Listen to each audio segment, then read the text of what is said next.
today we're going to be talking about fertility, like fertility.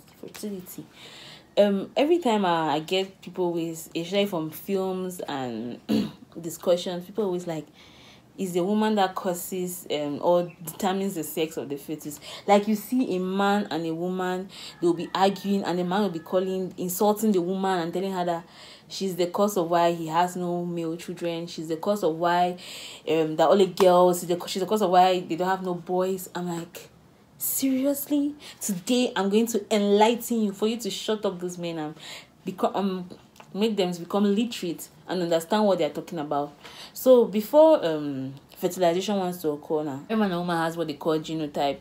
A man's genotype is made up of an X and Y gene, allele, while a female is made up of an X and X genotype. Yeah. So the X, and when you have X and X, it means you're a female. That's why I have the girl phenotype now. The girl visibility is a breast, the way I look. And the male has an XY chromosome. There has an XY chromosome. That's why he looks like a man.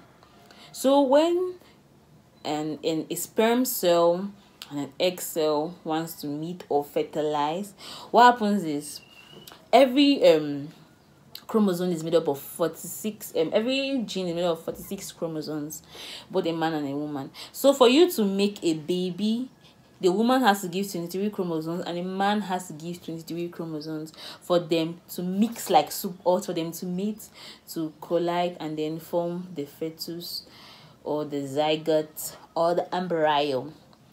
So a woman has X and X, so she will only give what she has. You cannot give what you don't have. So she will give now her X chromosome, which has 23, her X genotype, which has 23 chromosomes, and the man will also give his own. So the man can either give an X or a Y. As I told you before, if you have XY, you're a man, and if you have XX, you're a woman. And the man has both X and Y, so everything depends on him. So if he gives an X, you give a girl. If he gives a Y, you give a boy. So during the fertilization process or during the mating process, any sperm can carry anyone. A sperm can either carry the Y chromosome or the X chromosome and meet the woman with her X chromosome, and they meet.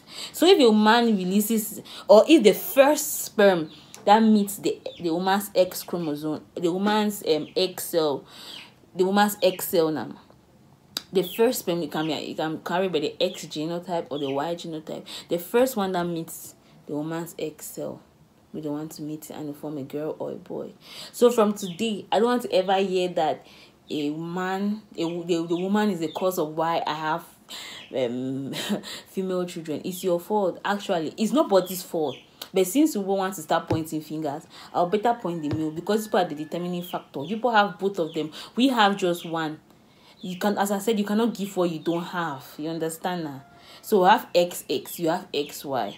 So if you give a Y, she'll give you a boy. So if you want to have boys, give Ys. I want to hear you diminishing women, and women also stand for yourself. Be literally, watch this video, share it to people, so that people should understand that sex determination is not determined by anybody. It's just luck. And I'm here because of luck. I'm here because of grace. I'm here because of God. It's not because the man controlled that only Y is going to be released or X is going to be released. But some studies show that there are particular ways to release X or Y. I don't know about that, how far that is true. If you have sex in the morning, you can either release a Y chromosome or a Y cell. If you have sex in the night, you can release an X. I don't know the validity of that, but I've told you this thing, sex determination, is not gotten by anybody. You understand now? Thank you. See you in my next video.